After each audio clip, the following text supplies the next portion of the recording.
Okay. Okay. So, షష్టగ్రహ కూటమి and దాని ఎఫెక్ట్స్ అని చాలా నడుస్తున్నాయి గదా! సో, దాని గురించి ఒక చిన్న క్లారిటీ. ఫస్ట్ థింగ్ మనకి 29th ఈవినింగ్‌కి శని ట్రాన్సిట్ కుంభంలో నుంచి మీనంలోకి అవుతుంది. అండ్ అలానే midnight and early morning of 30th మార్చ్‌కి చంద్రుడు వచ్చేస్తున్నాడు దాని నుంచి బయటికి. అంటే 6 గ్రహాలు కలిసి ఉండేది చాలా కొన్ని గంటల సేపు మాత్రమే. సో, చంద్రుడు మేషంలోకి వచ్చేస్తాడు 30వ తారీఖు మార్నింగ్‌కి.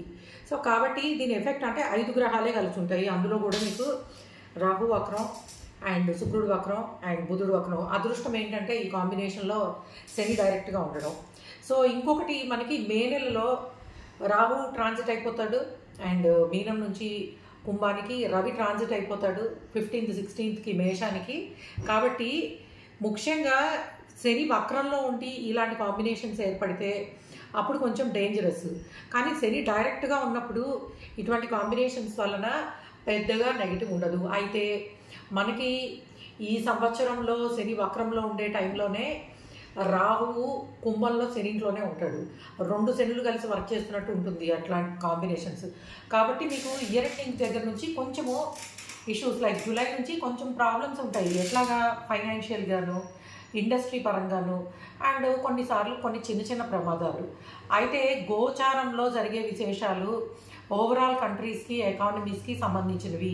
పర్సనల్ హారోస్కోప్స్కి అప్లై చేసినప్పుడు దీనిని 30% అంటే మీనరాశి వాళ్ళలో మీనంలో ఏర్పడుతుంది, ఏదో ప్రపంచం మునిగిపోతుంది అనేది కాదు.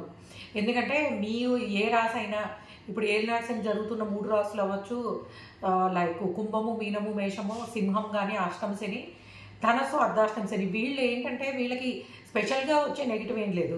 మీ దశ అంతర్దశ will promise 70% of result. Only గోచారంలో 30% మాత్రమే. గోచారమే 100% రిజల్ట్ ఎవ్వరికి ఇవ్వదు. కాబట్టి ఇప్పుడు ఈ 5 రాశులతో పాటు ఎవరికైనా సరే కేతు మహాదశ కానీ, చంద్ర మహాదశ కానీ, శని మహాదశ కానీ జరుగుతున్నట్టయితే మీరు కొంచెము శనికి సంబంధించి రెమెడీస్ చేసుకుంటే చాలు. అంతకుమించి దీనిలో భయపడాల్సిన అవసరం లేదు. అండ్ షష్టగ్రహ కూటమి ఉండేది కొన్ని గంటలు మాత్రమే. చంద్రుడు బయటకు వచ్చేస్తాడు, 5 గ్రహాలే కలిసి ఉంటాయి. Okay guys, thank you.